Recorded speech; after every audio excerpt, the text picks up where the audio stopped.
हमें सबसे पहले एक बड़ा टाइम फ्रेम चेक करना होता है किसी भी स्टॉक का या फिर इंडेक्स का, कि वो जो पार्टिकुलर इंडेक्स है उसका मोमेंटम किस तरफ है over a long period of time, जिसे हम लोग ट्रेंड भी बोलते हैं।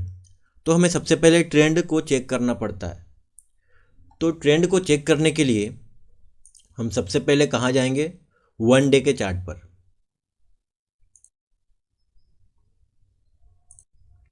1 डे का चार्ट मैंने ओपन कर लिया, ये निफ्टी 50 का है। ओके, अब मैं इसमें चेक करूँगा ओवरऑल ट्रेंड कैसा है। क्लियर आप लोगों को दिख रहा होगा कि ये जो ट्रेंड है ये बुलिश है। जो इंडेक्स है हमारा वो अप ट्रेंड में है बीते 8 महीनों से। ठीक है, अब हम क्या करेंगे, क्योंकि देखिए ट्रेंड है तो ट्रेंड बदलते टाइम नहीं लगता मार्केट में। कोई स्टॉक एक बुलिश फेस में है, ऊपर ऊपर जा रहा है, स्विंग लो बनाकर स्विंग हाई बन रहा है हमेशा, और अपने प्रीवियस लो को ब्रेक नहीं कर रहा है, तो इसे हम लोग को पता चलता है कि जो स्टॉक है या फिर इंडेक्स है वो एक बुलिश मोमेंटम में है। लेकिन ये बुलिश मोमेंटम कहीं पर भी ब्रेक हो सकता है। ठीक है, तो इसके लिए हम क्या करते हैं, सबसे पहले एक आसान सा ट्रेंड लाइन को ड्रॉ करेंगे। ठीक है, ऑप्शंस आप लोगों को बताऊंगा मैं। पहले आप लोगों को बताता हूँ मैंने ऑप्शन में क्यों ट्रेड किया और इसमें मैंने निफ्टी में ही क्यों किया।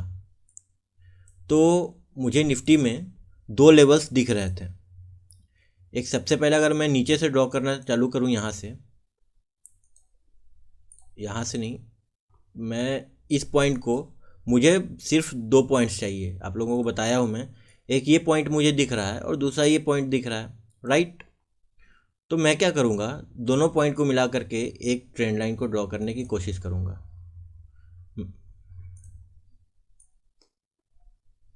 ठीक है, एक ये ट्रेंड लाइन है। ओके, और दूसरी ट्रेंड लाइन हमें कहाँ दिखेगी? कोई ज्वाइन नहीं करना चाहता न्यू। ओके, चलिए, रिकॉर्डिंग में लग गया है, जो लोग आए नहीं हो वो देख लेंगे बाद में। चलिए, अब मुझे एक और चाहिए ट्रेंड लाइन, तो वो मुझे कहाँ पर दिखेगा? दूसरी ट्रेंड लाइन मुझे ये दिख रही है।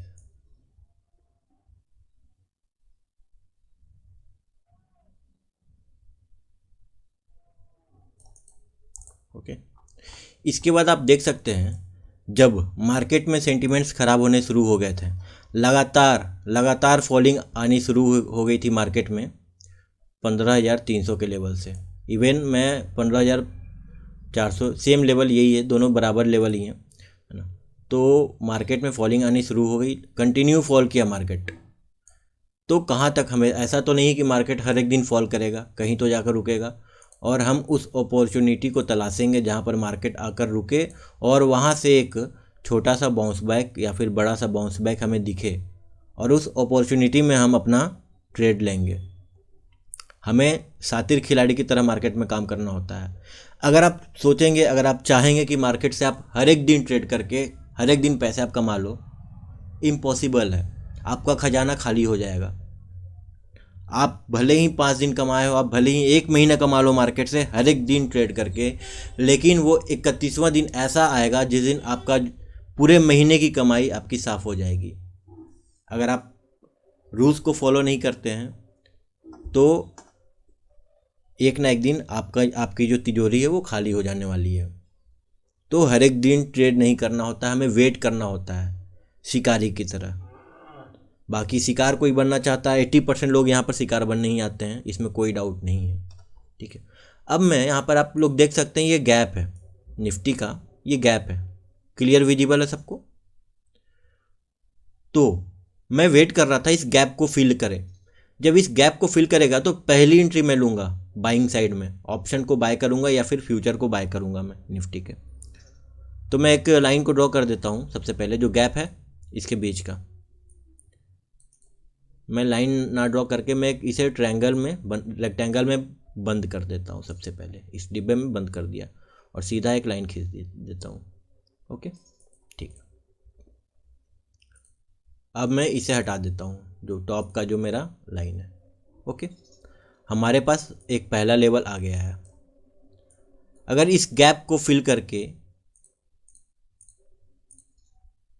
ये अगर गैप फिल होता है कहीं पर, इसके बाद मार्केट में एक मोमेंटम आती है ऊपर की तरफ, तो मैं कहीं बीच में ऑप्शन को बाय कर लूँगा।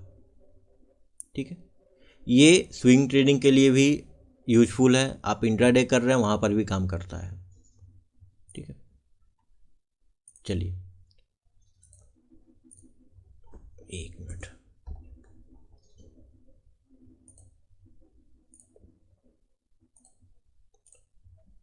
अब ये देखिए, ये कौन सा दिन था? 19 मार्च।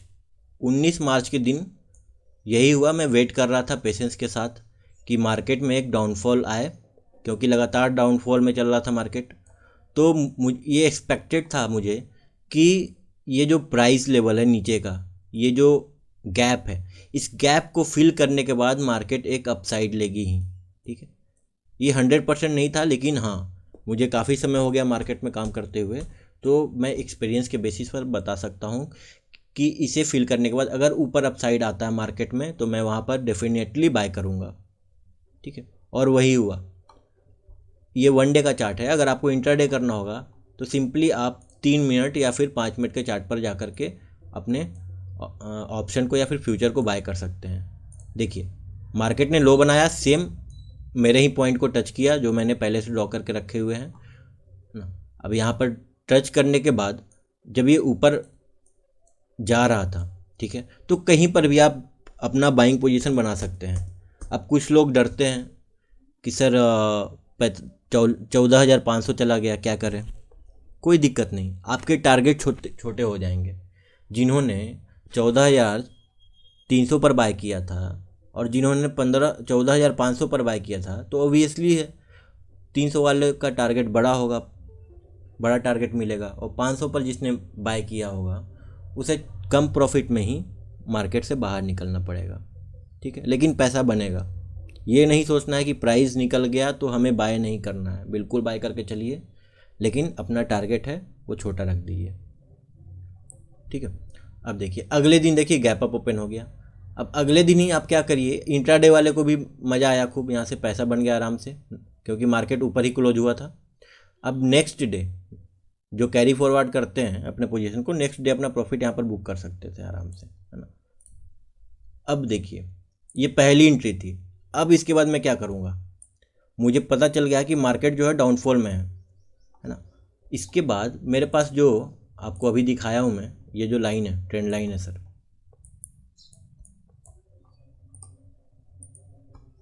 ठीक है, ये जो मैंने काफ़ी लंबे समय से इस ट्रेंड लाइन को फॉलो कर रहा है मार्केट, तो इसे मैंने ड्रॉ कर दिया था, जो कि इसकी प्राइस आ रही थी 14,286 के आसपास में, राइट। तो मैं अब क्या करूँगा, मैं क्या ऊपर कहीं पर बाय कर लूँगा? नहीं, अब मैं फिर से शिकारी की तरफ बैठ जाऊँगा, एक बगुले की तरफ बैठ जाऊँगा। अब मैं वेट करूँगा इस लेवल पर आने का मार्केट को। देखिए, मार्केट जैसे ही इस लेवल पर आया, मैं अब चलूँगा 5 मिनट के चार्ट पर, आपको दिखा देता हूँ क्लियर कंडीशन। ये था चार्ट आपका गुरुवार के दिन का, नहीं एक मिनट देख लेता हूँ मैं कब का था। मैं एक बार, इस प्लेटफॉर्म में एक्चुअली दिक्कत होती है, जिस दिन मार्केट बंद होता है उस दिन सही से काम ही नहीं करता है। खैर कोई दिक्कत नहीं, मेरे पास ये लेवल है 14,268 का। ठीक है, 14,270 मान लीजिए। ठीक है, तो मैं क्या करूँगा, 5 मिनट के चार्ट पर जाऊँगा सबसे पहले, और 14,268, 268 नहीं 80, आई थिंक 80 आया था। निफ्टी का फ्यूचर जो चल रहा था ना, वो 14,280-85 तक गया था। हाँ, ये अब सही है। ठीक है, अब ये देखिए इस लेवल पर आया ये। ठीक है, लेवल पर आने के बाद अपसाइड जैसे ही दिखा रहा था मार्केट, मैंने ग्रुप में पोस्ट कर दिया था तुरंत। जो पुराने मेंबर्स हैं उनको पता होगा, मैंने ग्रुप में डाल दिया था कि जैसे ही इस चैनल को ब्रेक करते हुए ऊपर निफ्टी ने क्लोज कर दिया 5 मिनट के कैंडल फ्रेम पे, चार्ट फ्रेम पे, तो मैंने 14,380 के 70 चल रहा था, तो यहीं पर मैंने एक कॉल ऑप्शन में ट्रेडिंग करने के लिए बोल दिया था कि 14,400 का आप कॉल ऑप्शन बाय कर सकते हैं, और काफ़ी सस्ता मिल रहा था उस टाइम। ठीक है, तो देखिए आराम से टारगेट मिल गया, क्योंकि अब ये रेजिस्टेंस का काम करेगा सर, है ना। चैनल का जो हायर एंड है ये अब रेजिस्टेंस की तरह काम करेगा, है ना। तो यहाँ पर आते ही आप अपना प्रॉफिट बुक कर लीजिए। प्रॉफिट भी बुकिंग हो गई, उसके बाद मार्केट नीचे गिर गया, ठीक है, क्योंकि इस दिन एक्सपायरी थी। तो इसीलिए आपको जो भी पैसा बन रहा है एक्सपायरी के टाइम पे, आप अपना पैसा खा लीजिए वहाँ से और बाहर निकल जाइए मार्केट से। अब देखिए, अब मार्केट, अब एक दूसरी बार एंट्री हमारी कब हुई थी निफ्टी में, जब एक सडन फॉल आया निफ्टी में, सडन फॉल, जो कि एक्सपेक्टेड रहता है कि हाँ एक्सपायरी के टाइम पे एक फॉलिंग फॉल आ जाए या फिर अपसाइड आ जाए, है ना। तो जब ये फॉल आया ना, तो ये फॉल मुझे फेक लगा, बिल्कुल ही फेक फॉल लगा था, ठीक है। इसके बाद 5 मिनट के टाइम फ्रेम पर यहाँ पर एक वॉल्यूम भी जनरेट हो गया। आपको मैं दिखा देता हूँ वॉल्यूम चार्ट पर जाकर। मैं जाऊँगा इंडिकेटर में, यहाँ टाइप करूँगा वॉल्यूम,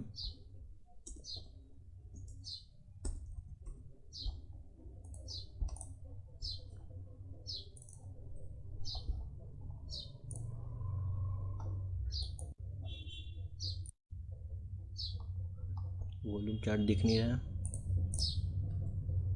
चलिए ठीक है, कोई दिक्कत नहीं दिख रहे हैं। आज संडे, आज इनकी भी छुट्टी लगता है, चलिए। खैर, उस टाइम मैं एक्टिव था मार्केट में, तो मुझे वॉल्यूम दिख गया था और एक अपसाइड दिख गई थी।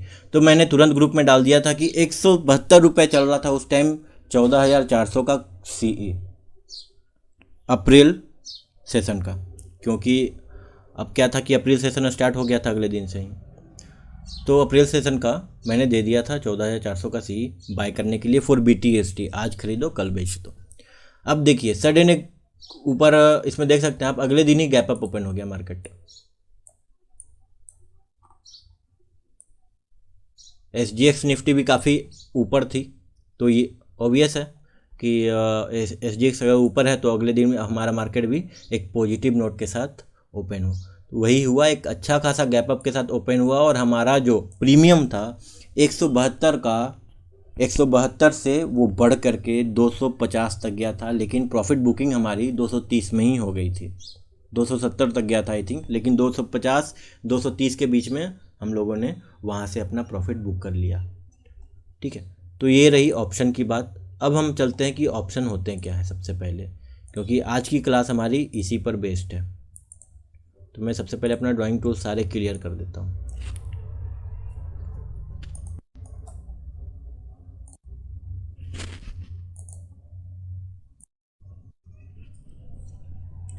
मैं इसके लिए चलूँगा सबसे पहले ऑप्शन चेन पर। ऑप्शन चेन ओपन करने के लिए आप सिंपली यहाँ पर जा सकते हैं, NSE इंडिया की ऑफिशियल वेबसाइट है, तो NSE इंडिया,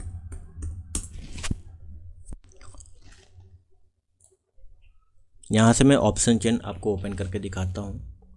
पूरा बेसिक से समझेंगे ऑप्शन क्या होता है, ठीक है। अभी तक मैंने जो भी बताया आप लोगों को, ऊपर ऊपर बातें सारी समझ में आई होंगी, कुछ चीज़ें समझ में नहीं आई होंगी, खैर कोई दिक्कत नहीं। मैं अब स्टार्टिंग से समझा रहा हूँ ऑप्शन होता क्या है, ठीक है। तो पहले मेरी वेबसाइट ओपन हो जाने दीजिए।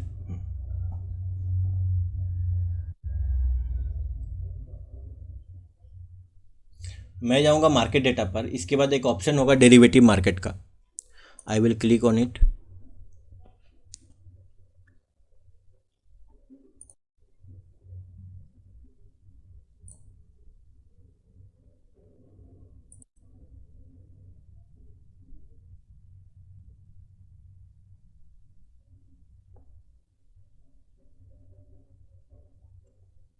ये देखिए आपके सामने ऑप्शन यहाँ पर दिख जाएगा, इक्विटी का ये, ठीक है। Equity derivative, currency derivative, commodity and interest rate. तो मैं चलूँगा सबसे पहले निफ्टी के ही, ऑब्वियसली मेरा फेवरेट स्क्रिप्ट है निफ्टी और बैंक निफ्टी दोनों। तो मैं चलूँगा निफ्टी के इंडेक्स पर। आपको यहाँ पर दिखेगा इंडेक्स ऑप्शंस, इसके साइड में निफ्टी है, इसके साइड में आपको एक डेट लिखा हुआ दिखेगा 1 अप्रैल 2021, क्योंकि पता ही सबको वीकली एक्सपायरी होती है। पहले वीकली एक्सपायरी नहीं थी निफ्टी में, ना ही बैंक निफ्टी में। पहले बैंक निफ्टी में आया, फिर निफ्टी भी वीकली एक्सपायरी होने लगा। पहले क्या था, आज से 2 साल पहले जो निफ्टी था, बैंक निफ्टी था, वो मंथली एक्सपायरी होता था, महीने के आखिरी गुरुवार को एक्सपायरी होती थी इसकी। एक्सपायरी क्या होती है? एक्सपायरी वो दिन होता है जिस दिन कॉन्ट्रैक्ट जो होता है वो ख़त्म हो जाता है। तो अब हम यहीं से बात स्टार्ट करेंगे कि ऑप्शन होता क्या है। ऑप्शन बेसिकली दोस्तों डेरिवेटिव मार्केट का एक पार्ट है, हिस्सा है। हमारे इंडियन मार्केट में टोटल 2 सेगमेंट है, पहला इक्विटी और दूसरा डेरिवेटिव मार्केट। इक्विटी मार्केट और डेरिवेटिव मार्केट। इसके बाद हम बात करेंगे डेरिवेटिव मार्केट की। तो डेरिवेटिव मार्केट में फर्दर 2 पार्ट्स आते हैं, 2 सेगमेंट्स हैं डेरिवेटिव मार्केट के। पहला है फ्यूचर और दूसरा ऑप्शंस। ठीक है, तो डेरिवेटिव मार्केट आया क्यों हमारे यहाँ इंडियन मार्केट में? डेरिवेटिव मार्केट आज से 15-20 साल पहले नहीं था। तो ऐसा हुआ था कि मान लीजिए किसी ने पोजीशन बनाया अपना इक्विटी में, ठीक है, कोई बड़ा इन्वेस्टर है, उसने बाइंग कर ली इक्विटी में, तो या तो मार्केट ऊपर जाएगा या फिर नीचे जाएगा। अगर ऊपर जाता है मार्केट तब तो उसे फ़ायदा होगा, लेकिन अगर मार्केट इनकेस उसके अगेंस्ट चलना शुरू कर दिया, मार्केट नीचे फॉल होने लगा, फिर तो बड़ा लॉस हो जाएगा। जो बड़े इन्वेस्टर्स होते हैं उन्हें बड़ा लॉस हो जाएगा। तो उसके लिए क्या लाया गया ना, उसके लिए डेरिवेटिव मार्केट का इंट्रोडक्शन कराया गया, जो कि यूरोपियन मार्केट से डिराइव होकर के आया हमारे इंडियन मार्केट में। कहाँ से आया था? यूरोपियन मार्केट से हमारे इंडियन मार्केट में डेरिवेटिव सेगमेंट को इंट्रोड्यूस करवाया गया था, ताकि जो इक्विटी होल्डर्स हैं, बायर्स हैं, उन्हें ज़्यादा लॉस ना हो। ठीक है, basically derivative segment hedging purpose के लिए ही बना था। इसमें ऑप्शंस में बाइंग करने के लिए नहीं बना था, ये पोजीशन को हेज करने के लिए बना था, ताकि अगर बड़ा फॉल आ जाए मार्केट में या फिर जो स्टॉक्स हैं वो उल्टा चलना शुरू कर दें ट्रेडर्स के मुकाबले। ठीक है, तो बड़ा लॉस ना हो ट्रेडर्स को। जो बड़े ट्रेडर्स हैं उनकी बात कर रहा हूँ, रिटेल की बात नहीं कर रहा हूँ मैं। ठीक है, तो जो इन्वेस्टर्स हैं बड़े बड़े, उनको लॉस ना हो, उनका पोजीशन हेज रहे। तो हेजिंग पर्पस से डेरिवेटिव मार्केट अपने इंडियन मार्केट में आया। ठीक है, तो डेरिवेटिव मार्केट के टोटल 2 पार्ट्स हुए, पहला फ्यूचर और दूसरा ऑप्शन। ठीक है, अब ये होता क्या है फ्यूचर ऑप्शन? डेरिवेटिव मार्केट एक कॉन्ट्रैक्ट होता है सर। ठीक है, क्या होता है? कॉन्ट्रैक्ट होता है जिसकी एक फिक्स्ड एक्सपायरी डेट होती है, कि आपने आज खरीदा उस कॉन्ट्रैक्ट को, तो फलना डेट के पहले पहले या फिर XYZ डेट को आपको उसे सेल करना ही पड़ेगा। ठीक है, तो यही आपको दिख रहा होगा यहाँ पर 1 अप्रैल, मतलब एक्सपायरी डेट है ये। कॉन्ट्रैक्ट जो है निफ्टी इंडेक्स ऑप्शन का, निफ्टी का 1 अप्रैल को एक्सपायरी हो जाएगी इसकी, जो कि वीकली एक्सपायरी है। अगर आप चाहते हैं कि आप 1 अप्रैल को नहीं, मतलब इसके लंबे टाइम फ्रेम पे आप जाना चाहते हैं, तो आप सिंपली कर सकते हैं, इसके आगे वाला भी आप ऑप्शन चूज कर सकते हैं। अभी यहाँ पर नहीं दिखा रहा, करंट का दिखाता है सीधा। ठीक है, तो मैं इसके ऊपर क्लिक करूँगा सबसे पहले 1 अप्रैल पे। ठीक है, बैंक निफ्टी, ये निफ्टी है अपना। ठीक है, अब आपके सामने स्क्रीन लोड होकर के आ जाएगी ऑप्शन चेन की।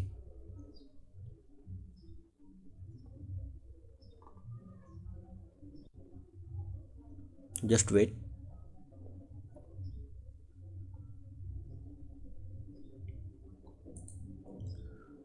तो तब तक बात कर लेता हूँ ऑप्शन क्या है। ठीक है,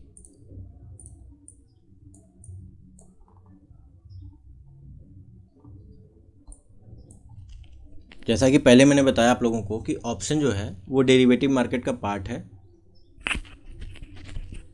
ऑप्शन में एक कॉन्ट्रैक्ट होता है, और कॉन्ट्रैक्ट होने के लिए कितने लोगों की ज़रूरत होती है? सभी को पता है कि अगर कॉन्ट्रैक्ट आपको कोई चाहिए तो 2 आदमी तो होना ही चाहिए। ठीक है, एक आदमी के बीच में कभी कॉन्ट्रैक्ट नहीं होता है। तो 2 आदमी कौन कौन? एक बायर है और एक सेलर है। दोनों आदमी के बीच में कॉन्ट्रैक्ट होता है जिसकी एक फिक्स्ड एक्सपायरी डेट होती है। ठीक है, और वो कॉन्ट्रैक्ट किसी अंडरलाइंग वैल्यू के साथ में होता है, जिसे हम लोग स्ट्राइक प्राइस बोलते हैं। किसी खास स्ट्राइक प्राइस पर ही हमें कॉन्ट्रैक्ट को बाय या फिर सेल करना होता है। अगर हमने किसी कॉन्ट्रैक्ट को बाय कर लिया ऑप्शन में, ठीक है, तो उसे हमें सेल करना ही पड़ेगा किसी कीमत पर विदिन एक्सपायरी डेट। एक्सपायरी से पहले पहले आप सेल कर दो, उसी दिन आप सेल कर दो, या फिर एक्सपायरी के दिन सेल करो। आपको कभी भी उसमें अलाउ नहीं किया जाता कि आप एक्सपायरी के बाद कॉन्ट्रैक्ट को आप सेल करें। तभी आप देखोगे कि आपने कभी अगर ऑप्शन को बाय किया है और गलती से भी आपने एक्सपायरी डेट तक आपने सेल नहीं किया ऑप्शन को, तो फिर जो आपका ब्रोकर है आपसे फ़ाइन चार्ज करता है। ठीक है, अच्छा खासा फ़ाइन आपसे लिया जाता है। ओके,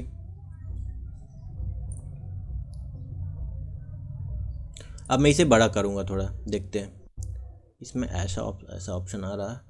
एक मिनट, मैं इंट्राडे चार्ट,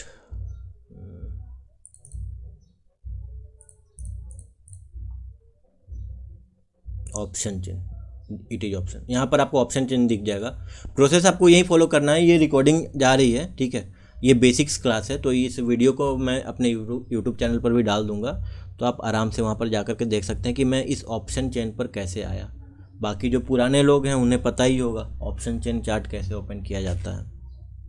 चलिए, तो ये ऑप्शन चेन का डेटा हमारे सामने आ गया, जो कि निफ्टी इंडेक्स का है, ठीक है, निफ्टी फ्यूचर।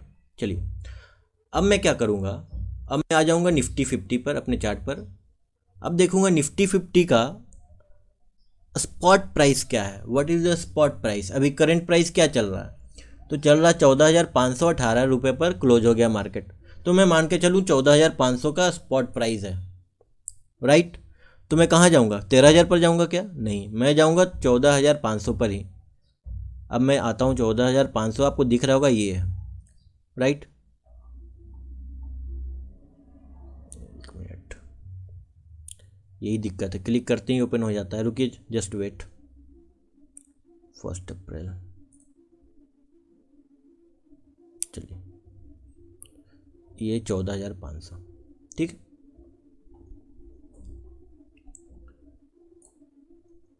ऑप्शन आपको समझ में आ गया। ऑप्शन होता क्या है, इसमें कॉन्ट्रैक्ट होता है दो लोगों के बीच में, जिसमें एक पर्सन बायर होता है और दूसरा पर्सन सेलर होता है। अगर मैं 172 रुपीज़ पर प्रीमियम ख़रीदा हूँ, और जो प्राइस होता है ना, आपको दिखता है 172 रुपये, 50 रुपये ऑप्शन का रेट, 20 रुपये, 10 रुपये, 2 रुपये, वो रेट नहीं होता एक्चुअल में, वो उसे हम लोग प्रीमियम बोलते हैं, प्रीमियम, ठीक है। आपको एक एग्जांपल के साथ समझाता हूँ मैं कि ऑप्शन इतना ज़्यादा पॉपुलर क्यों है, ठीक है, ऑप्शन इतना सस्ता क्यों मिल जाता है। बहुत सारे लोगों को पता नहीं है कि ऑप्शन इतना सस्ता क्यों मिलता है। 10 रुपये, 20 रुपये, 5 रुपये, 100 रुपये, अगर इंडेक्स में आप जाते हैं तो 100, आपको अगर एक्चुअल प्राइस, अगर आप निफ्टी फ्यूचर खरीदते हैं तो करीबन 2 लाख से 1.5 लाख के आसपास आपका बनता है, ठीक है, मार्जिन। लेकिन आप ऑप्शन में जाते हैं तो आपको आराम से 10-15 हज़ार के बीच में ही, उसके अंडर में ही आप आराम से बाय कर सकते हैं, ठीक है। तो इतना सस्ता क्यों होता है सर, तो मैं एक एग्जांपल के साथ आपको समझाना चाहूँगा। फॉर एग्जांपल, आपको एक घर खरीदना है, ठीक है, अच्छे से सुनिएगा, और तो कोई ज्वाइन नहीं करना चाह रहा है, ठीक है। चलिए, मुझे एक घर खरीदना है, तो मैं कहाँ जाऊँगा, सबसे पहले मैं जाऊँगा एक ब्रोकर के पास, राइट। वो मुझे कोई घर दिखाया अच्छा सा, जिसका रेट मार्केट में अभी 1 करोड़ है, ठीक है। एक्चुअल प्राइस उसकी क्या है, 1 करोड़ है उस घर की। तो मैं क्या करूँगा ना, कि उसके साथ एक कॉन्ट्रैक्ट करूँगा, जो घर बेच रहा है और जो घर खरीद रहा है, जो कि मैं हूँ, मैं कॉन्ट्रैक्ट करूँगा उसके साथ कि ये जो आपका घर है ना, इसका मैं प्रीमियम जमा करूँगा, ठीक है, प्रीमियम, सॉरी जमा नहीं, प्रीमियम में बाय करूँगा, मैं प्रीमियम दे करके, जिसकी एक एक्सपायरी डेट होगी, एक फिक्स्ड डेट होगी, उसके पहले पहले मुझे सेल करना ही पड़ेगा, राइट। तो मैं उस 1 करोड़ के घर को मान लीजिए 1 लाख का प्रीमियम दे करके खरीद लिया, वो घर मेरा हो गया, वो घर मेरा हो गया, लेकिन एक्चुअल में वो घर मेरा है ही नहीं। समझे मेरी बात को? उस घर को मैंने तो खरीद लिया प्रीमियम दे करके, लेकिन इन actual that home is not mine. वो मेरा घर नहीं हमेशा के लिए। मुझे उस घर को एक फिक्स्ड डेट के पहले पहले बेचना ही पड़ेगा। ठीक है, अब देखिए मैंने 1 लाख में ख़रीद लिया 1 करोड़ के घर को। अब क्या होता है कि कुछ चीज़ें बदलती रहती हैं हमेशा, है ना। आप भी देखते हो अपने आसपास डेवलपमेंट होता है, तो मान लीजिए कुछ डेवलपमेंट हो गया, उसके आसपास कॉलोनीज सारी बन गई, है ना। रेलवे ट्रैक्स वगैरह बनने शुरू हो गए कुछ टाइम के बाद से। तो आप बताओ मुझे, उस 1 करोड़ का घर जो कि आज से कुछ दिन पहले था, जो कि मैंने 1 लाख में लिया था, तो उस 1 करोड़ के घर का रेट 1 करोड़ ही रहेगा क्या? जब इतनी सारी डेवलपमेंट हो जाएंगी तो ऑब्वियसली है कि वो 1 करोड़ हो सकता है कि 1.5 करोड़ पहुंच जाए। ठीक है, जब 1 करोड़ का घर 1.5 करोड़ पहुंच जाता है कुछ टाइम में, तो आप बताइए, मैं जो 1 लाख का प्रीमियम दे करके उस घर को ख़रीदा था, मेरे बाद कोई बंदा अगर आता है तो उसे क्या वो वही घर 1 लाख में मिलेगा? नहीं मिलेगा, उसका रेट बढ़ जाएगा, उसके प्रीमियम का रेट बढ़ जाएगा। अब जो ब्रोकर है वो क्या बोलेगा, ठीक है इस घर का एक्चुअल कॉस्ट हो गया है 1.5 करोड़ 1.5 करोड़।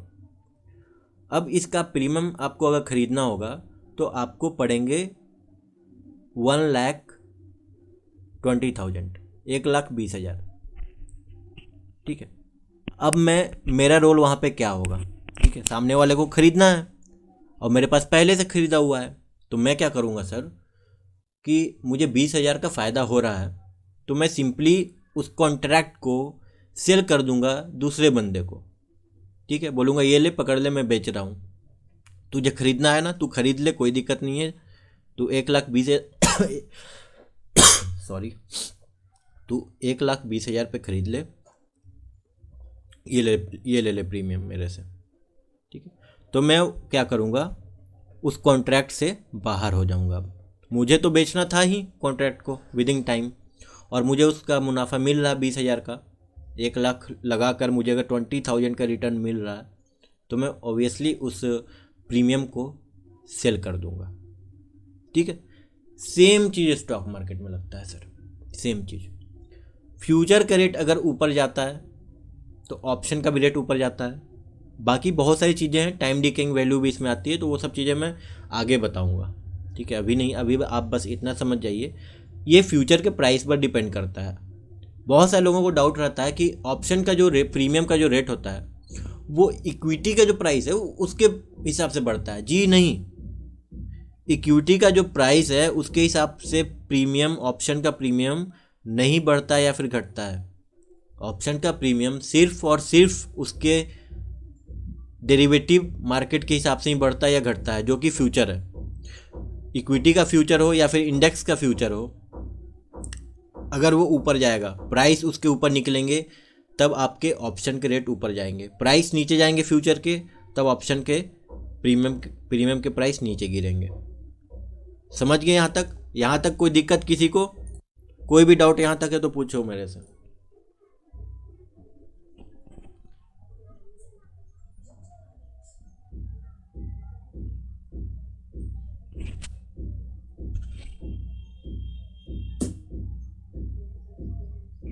चैट बॉक्स में पूछ लीजिए या फिर बोल दिए कोई डाउट नहीं है, मैं आगे बढ़ूंगा फिर।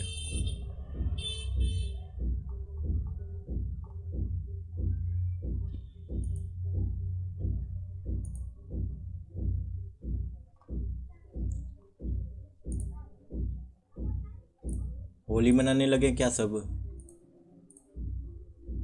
चलिए, मुझे लगता है आप लोगों को समझ में आ गया अभी तक जितना मैंने बताया है। अब आगे बढ़ते हैं। अब ऑप्शन के टाइप्स में आते हैं। ऑप्शन आपको समझ में आ गया, अब टाइप्स ऑफ ऑप्शंस। जैसे डेरिवेटिव मार्केट में टोटल 2 पार्ट होते हैं, फ्यूचर और ऑप्शन, उसी तरह ऑप्शन के भी 2 पार्ट होते हैं, पहला सीई और दूसरा पीई। ठीक है, मैं आपको सीधा प्रैक्टिकली दिखाऊंगा यहाँ पर।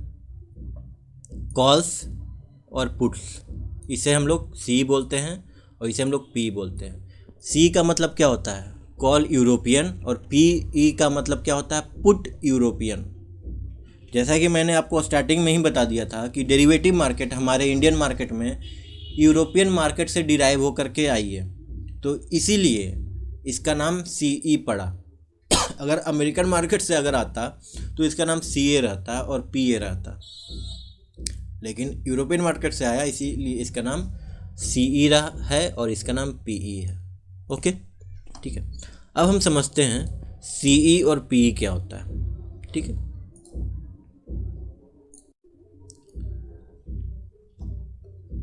कॉल और पुट। तो चलिए मैं चार्ट पर लेकर के चलूँगा अपने। ठीक है,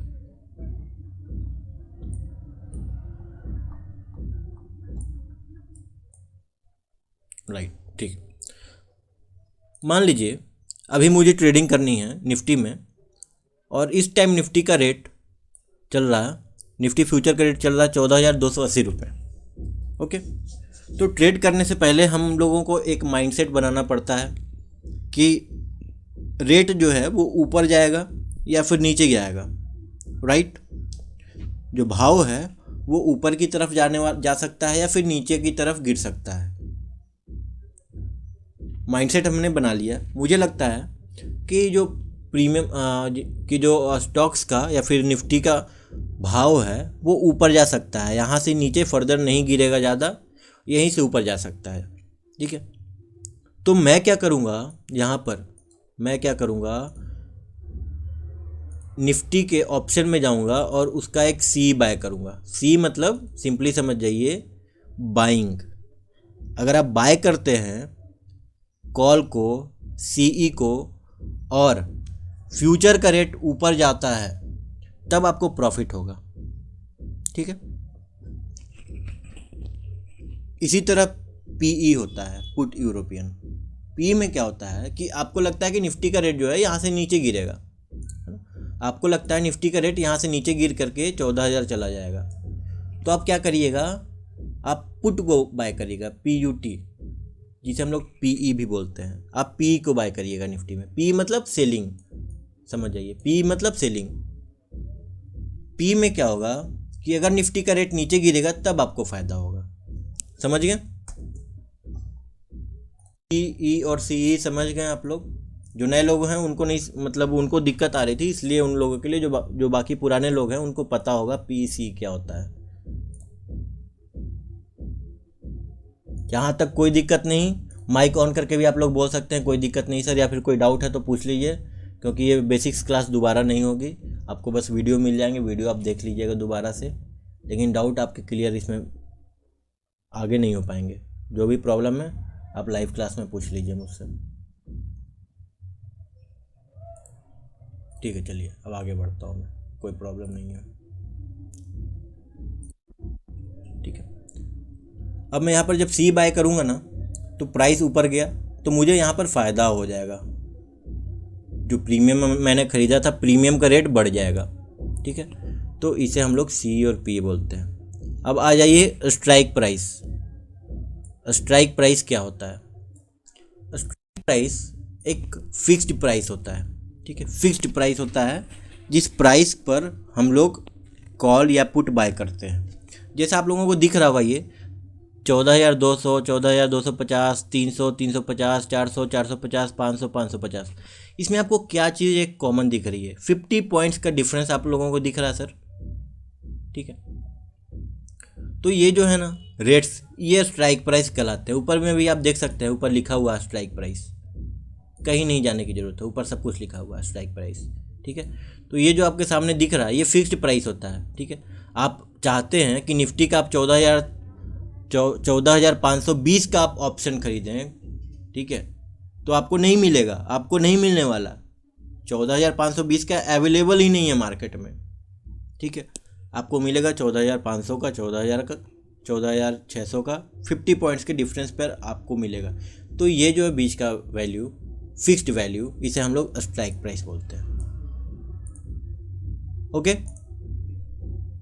चलिए अब चलते हैं ITM क्या है, OTM क्या है और ATM क्या है। तीनों को मैं एक साथ कवर करूँगा, आप ध्यान से सुनिएगा। जिनको नहीं पता बिल्कुल भी ऑप्शन के बारे में, आप ध्यान से सुनिए। ITM, OTM, ATM क्या है, ठीक है। सबसे पहले बात करूँगा मैं ITM की। ITM मतलब इन दी मनी, आप नोट भी कर सकते हैं, है ना। ITM मतलब इन दी मनी, OTM मतलब आउट ऑफ दी मनी, और ATM मतलब एट दी मनी, ठीक है।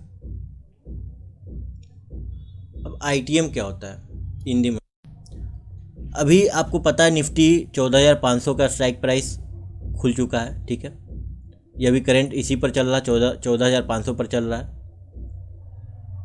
तुम एक मिनट यार, ये क्लिक करने पर प्रॉब्लम खड़ा कर देता है, अगली बार से ध्यान देना पड़ेगा क्लिक करने से पहले, ठीक है।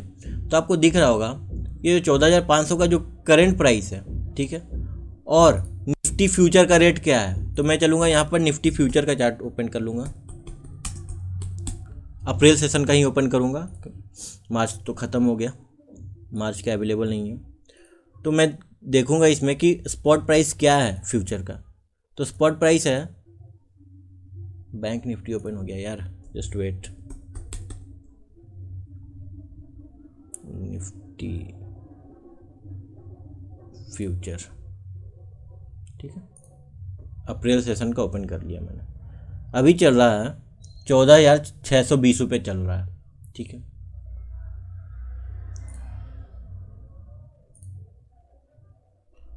ये 14,500, और एक मिनट में एक बार इंडेक्स में जाता हूँ,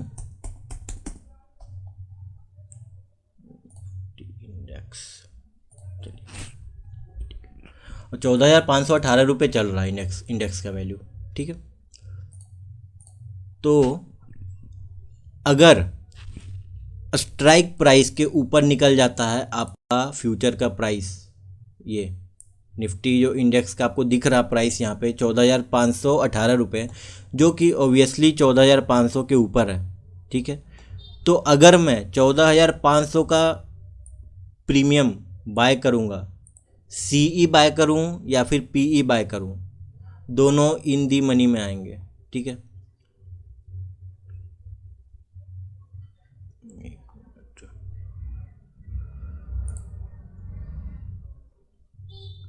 अगर मैं 14,500 के नीचे का बाय करूँगा तब ये इन दी मनी में आएंगे। आपको दिख भी रहा होगा, कलर्स आपको दिख रहे हैं सर, यहाँ पर ये ग्रे कलर में आपको दिख रहा होगा, नीचे ग्रे कलर में दिख रहा होगा, ठीक है। ये दोनों वाइट है, ठीक है। वाइट मतलब प्राइस अभी नहीं आया है, वाइट मतलब ये कॉल का रेट है इधर का, लेफ्ट साइड में CE का रेट है और राइट साइड में PE का रेट है, ठीक है। तो CE में अगर हम देखें तो 14,600 नहीं आया, 14,700 नहीं आया, तो आपको ये सारे वाइट में दिख रहे होंगे। तो स्पॉट प्राइस जो है इसका 14,550 जो स्ट्राइक प्राइस है, इसके ऊपर अगर हम लोग जाएंगे, जो कि 14,700 मान लीजिए, अगर हम 14,700 का ऑप्शन बाइंग करते हैं, CE बाय करते हैं, कॉल बाय करते हैं, तो वो मेरा प्रीमियम जो है वो आउट ऑफ द मनी कहलाएगा, ये out of the money, right. अब एट द मनी क्या होता है? एट द मनी मतलब अभी जो स्पॉट प्राइस है 14,500, और 14,500 का ही मैं अगर कॉल बाय करता हूँ तो वो एट दी मनी कहलाता है, ठीक है। इन दी मनी फिर से समझ जाइए, मैं क्योंकि इन दी मनी सबसे ज़्यादा आप लोग देखे होंगे, इन दी मनी का ही मैं ऑप्शन में बाइंग बोलता हूँ करने के लिए, इन दी मनी का ही प्रीमियम बोलता हूँ खरीदने के लिए, ठीक है। तो इन दी मनी में क्या होगा कि 14,500 अभी है, आपको स्ट्राइक प्राइस दिख रहा है, तो मैं क्या करूँगा ना, 14,450 का खरीदूंगा मैं। इसके 50 पॉइंट नीचे वाला जो ऑप्शन है या फिर 100 पॉइंट नीचे का ऑप्शन है, इसके नीचे जितने भी ये सब आपको दिख रहे होंगे राइट साइड में, सॉरी लेफ्ट साइड में, CE का वैल्यू, ये सारे इन दी मनी में आते हैं, सारे इन दी मनी में हैं। 14,450, 14,400, 350, 300, 250, 200, 150, ये इन दी मनी में आएंगे। इसी तरह अगर हम पुट की बात करेंगे तो पुट में इन दी मनी कौन आएगा? पुट में इन दी मनी आएगा 14,600, 14,700, 14,800, 15,000, ठीक है। इसके नीचे जितना भी आपको दिख रहा होगा सर, ये सारे इन राइट साइड में ये इन दी मनी के पुट ऑप्शन है, ठीक है, इन दी मनी के पुट ऑप्शन में, इसी तरह अगर आउट ऑफ द मनी की बात करूँ मैं पुट में, तो जितने भी नीचे के लेवल्स हैं निफ्टी के, क्योंकि ऑब्वियसली पुट बाय करना नीचे की तरफ, मतलब आपको लगता है कि मार्केट नीचे जाएगा, ठीक है, तो इसकी वैल्यू आप अगर 13,750 का खरीदते हैं या फिर 14,000 का भी अगर आप पुट बाय करते हैं निफ्टी में, तो वो आउट ऑफ द मनी कहलाएगा, राइट। क्योंकि आपका प्राइस अभी नहीं आया है, आपका प्राइस अभी आया नहीं है, आप उस स्ट्राइक प्राइस पे प्रीमियम को बाय कर रहे हैं, पुट के प्रीमियम को बाय कर रहे हैं, तो ऑब्वियसली वो आउट ऑफ द मनी ही कहलाएगा, ठीक है। इसके बाद बात करेंगे स्ट्रैटेजी की, ठीक है। स्ट्रैटेजी की क्लास मैं नेक्स्ट अभी नहीं लूँगा, करीबन इसमें मुझे लगेंगे आधे घंटे टाइम लगेंगे स्ट्रैटेजी सिखाने में। तो आप लोग बताइए कितने बजे आज ही लगाना मुझे क्लास, कल नहीं, कल क्योंकि आप लोग होली खेलिए आराम से, कोई दिक्कत नहीं है। आज शाम के टाइम में आप मुझे बताइए कितने बजे स्ट्रैटेजी आपको बताऊं ऑप्शन में।